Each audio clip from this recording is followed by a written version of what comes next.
Welcome everybody to this third part of this miniature modeling mini-series. I'm Jason, the creator of the Tabletop Battlefield, and we've been assembling, speed painting, and now it's time to base this Warhound Scout Titan from Adeptus Titanicus. And the base I'm using is from my Etsy store. It's a 3D printed desert cliff base. And when we're done here, it's going to look something kind of like this. So let's get started. This particular miniature was primed in Chaos Black, so that's my starting point right now. But what I want to do is give it a nice dark shade of brown. In particular, I'm going to be using Rhinox Hide from Citadel's.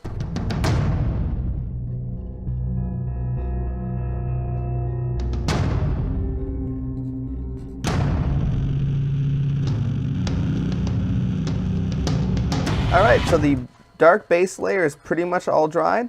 Now I want to apply a little bit of a lighter brown color. In this case, I am using the Oak Brown from the Army War Painter series, but just go something that's a little bit lighter in color than the Rhinox Hide. I'm not applying it all over the base, just maybe 3/4 or so of it. It's all about just getting a variety of colors on this base right now. Alright, let's take things up a bit of a brighter notch. I'm going to add some desert yellow to this base, so we're going to start painting in a sandy desert color. And it's alright if some of the previous layer of brown is not fully dry. Just mix this paint in with that on the base and get a nice gradient of color. It is a fun, random, shameless self-promotion fact. Desert Yellow by the War Painter series is the official color of the Aragul Empire, the Sarla district in Legends of Caledonia.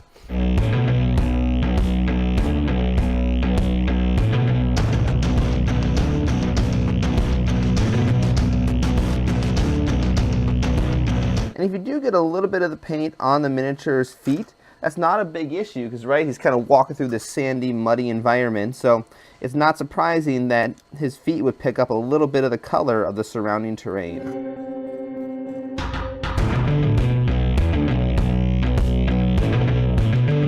Alright, let that layer dry, and then we're going to apply a little bit more of the desert yellow, but this time we want to wait till the entire layer that we just applied actually dries. Now it's time to apply another layer of the desert yellow in a series of kind of patches to give the base a bit of a sandy desert look to it.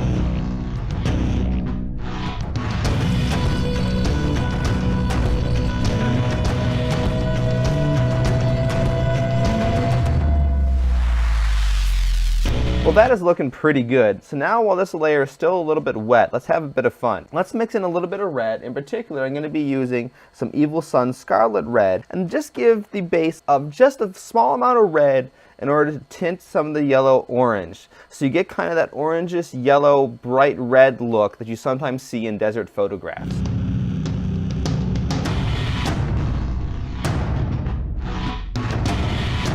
So all the layers of paint are dry here. It's time to apply some wash to bring out some of the details. I'm going to be working with Seraphim Sophia Shade from Games Workshop. And you want to try to apply this primarily in all the recesses on the base. So you're trying to really bring out that contrast in the details of the terrain on the base.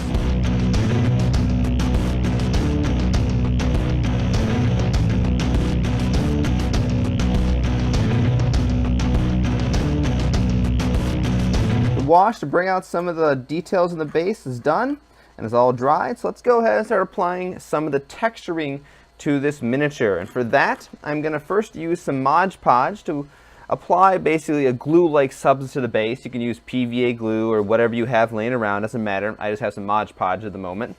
So I'm going to apply that wherever I want to have the sand be. And of course, here's a completed base. So you can kind of get an idea as to what I'm going with here. So you don't need to cover the entire base with the sand, but just as much as you want, right? It's up to you.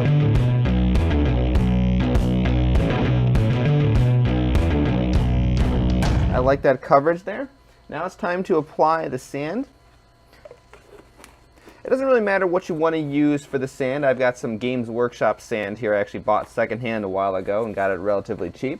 But any of these miniature modeling sand would work, or just getting a bag of sand from the hardware store is perfectly valid as well. If you go the hardware store route, there are different types of sand. Some of it has larger rocks and things like that in it, which maybe you want, maybe you don't, but it's important to be aware of that. Play sand would have the very fine sand, where some of the other types of sand used in, say, leveling concrete would have some of the more coarser texture to it.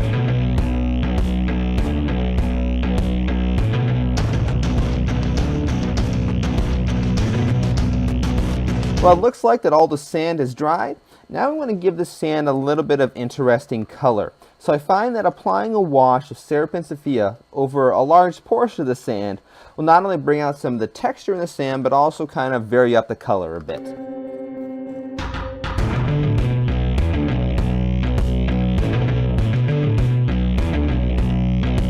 So while that's drying, we can take some super glue and glue down a piece from one of those plastic tree kits to go ahead and give the effect that there's a fallen tree that he's walking over.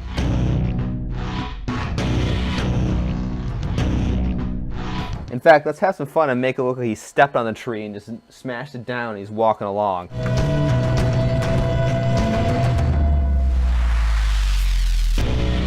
Now we're getting close to having this all finished up.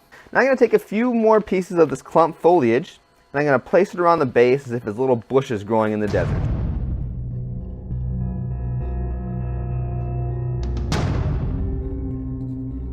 Now let's add some color to the tree.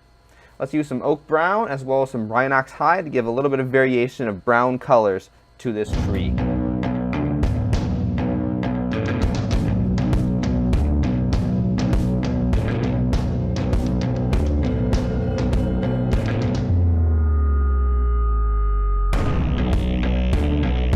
So I don't like to have any of the flocking on the side of the base. I'm going to go ahead and kind of scrape that off.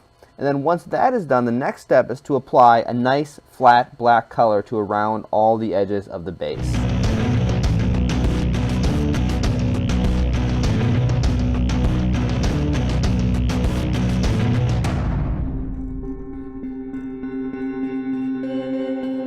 Let the edge of the base dry a bit. There's one more thing we have to do that's unique to the game of Adeptus Titanicus. And while that's happening, I'm going to dry brush some lighter colors on the bark of the tree. So I'm going to take some of the oak brown, mix in a little bit of a white color. In this case, I've got linen white from the Reaper Master Paint Series. And just very gently dry brush that on the top of the tree to bring out some of the texture.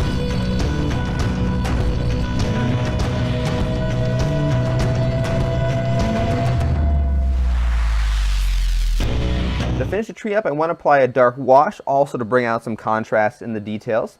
So this time I'm going to use the Nun oil, but this is the normal version, not the gloss version.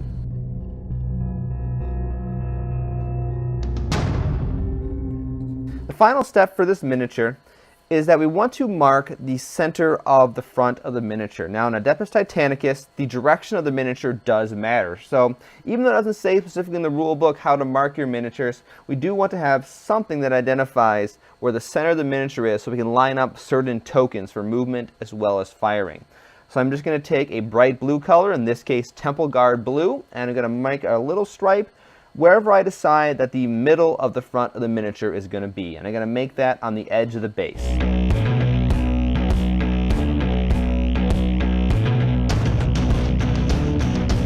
So with that little mark and a little bit more time to let the base dry, we're going to call this Warhound Scout Titan complete. Thank you guys all for watching this miniature modeling mini-series here in the Tabletop Battlefield. Once again, I'm Jason, the creator of the Tabletop Battlefield. Go ahead and subscribe here on YouTube to get future videos like this where I dive into some other giant stompy robot miniatures. So thank you for watching and have a good night, good morning, or whatever time it is wherever you're living right now.